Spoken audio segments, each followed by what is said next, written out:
Hello നമസ്കാരം, ഏവർക്കും പുതിരീടിലേക്ക്. അങ്ങനെ കാത്തിരിപ്പിനൊടുവിൽ നുണക്കുഴി എന്ന ചിത്രത്തിൻ്റെ ആദ്യ ഷോ ഇപ്പോഴിതാ കേരളത്തിലെ വിവിധ തിയേറ്ററുകളിൽ അവസാനിച്ച് ചിത്രത്തിൻ്റെ ആദ്യ പബ്ലിക് റെസ്പോൺസൊക്കെ പുറത്തുവന്നുകൊണ്ടിരിക്കുകയാണ്. ആ ഒരു അപ്ഡേഷനാണ് ഇന്നൊരു വീഡിയോ ഭാഗത്ത്. വീഡിയോയിലേക്ക് മുൻപ് വീഡിയോ ലൈക്ക് ചെയ്യുക, ചാനൽ സബ്സ്ക്രൈബ് ചെയ്യുക. ഈ വരുന്ന ഓഗസ്റ്റ് സെപ്റ്റംബർ മാസം ഇനി ധാരാളം ചിത്രങ്ങൾ OTT റിലീസ് ചെയ്യാൻ പോവുകയാണ്. നമ്മുടെ ചാനൽ ഭാഗം പരിശോധിച്ചാൽ നിങ്ങൾക്ക് കാണാം.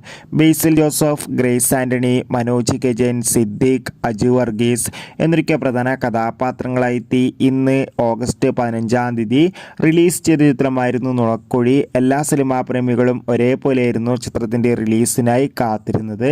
അങ്ങനെ കാത്തിരിപ്പിനൊടുവിൽ ചിത്രത്തിൻ്റെ ആദ്യ ഷോ കേരളത്തിലെ വിവിധ തിയേറ്ററുകളിൽ അവസാനിക്കുമ്പോൾ ചിത്രത്തിന് ഒരു മികച്ച പോസിറ്റീവ് റെസ്പോൺസ് തന്നെയാണ് പുറത്തുവന്നുകൊണ്ടിരിക്കുന്നത്. ചിത്രം ഒരു മികച്ച ഫാമിലി കോമഡി എൻ്റർടൈൻമെൻ്റ് ആണെന്നും ചിത്രത്തിൽ ബേസിൽ ജോസഫിൻ്റെ മികച്ച അഭിനയം തന്നെ മികച്ച